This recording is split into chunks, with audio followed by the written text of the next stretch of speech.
আজি মই কল অকমান চেনি আটা ইয়াতে পানী আৰু অকমান কলৰ খাৰ আছে, কলা খাৰ বুলি কয়। সেইছে মই মিক্স কৰি পিনে মালপোৱা বনাম। আপোনালোকে ভিডিঅ'টো শেষলৈকে চাই থাকিব।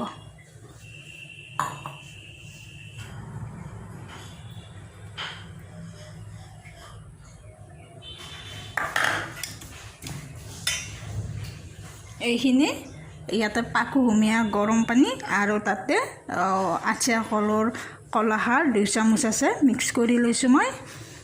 মই ইয়াতে দি দিলোঁ এইখিনি। এইখিনি মিক্স কৰি ল'ম, গোটেই মই ধুনীয়াকৈ মিক্স কৰি ল'ম। এইখন বৰমাৰ পৰা ওলোৱা কবিতা গধূলি, ইয়াত আলকা চালি খগেন ৰাভা ডাঙৰীয়াই সম্পাদন কৰা কবিতা পুথি। ইয়াতে ময়ো লিখিছোঁ কবিতা, তাৰোপৰিও বৰমাৰ বহু গণ্যমান্য ব্যক্তিসকলেও লিখিছে ইয়াত কবিতা। আপোনালোকে এইখন পঢ়িব চাব বুলি আশা ৰাখিলোঁ। মই যেতিয়া সময় পাওঁ, যিখিনি সময় পাওঁ অকণমান সময় উলিয়াই কবিতা লিখি খুব ভাল পাওঁ। এনেকৈ লিখি যাওঁ মাজে সময়ে। এইখিনি মিক্স কৰা হৈ গ'ল, চাৰিওফালে লাগি গৈছে। মিক্স কৰা হৈ গ'ল মোৰ। এয়া চবৰে কল, আটা, নিমখ, অকণমান চেনি, পানী মিক্স কৰা হৈ গ'ল।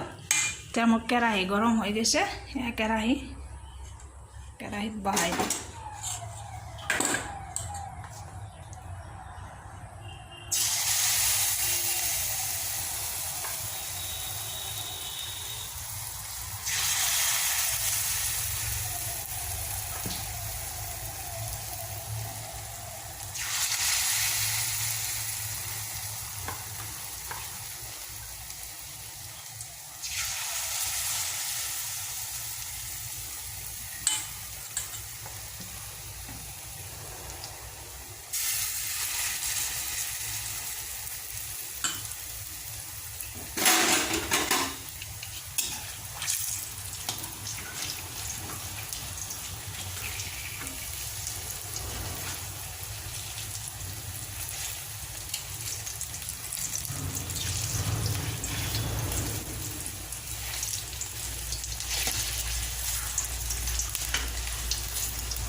কেতিয়াবা মই ভাবোঁ টিফিনত এনেকৈ কল পিঠা বনাই দিওঁ, খায়ো ভাল পায়।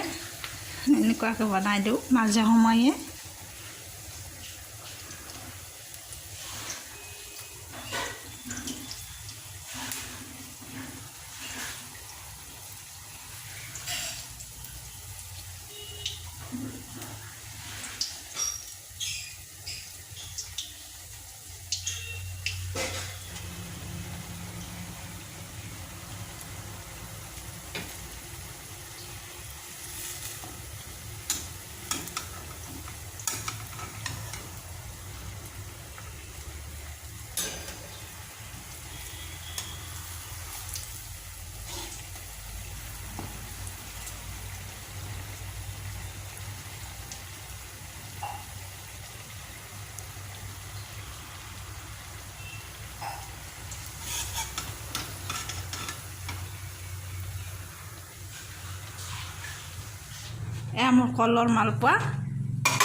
মোৰ কলৰ মালপোৱা হৈ গ'ল।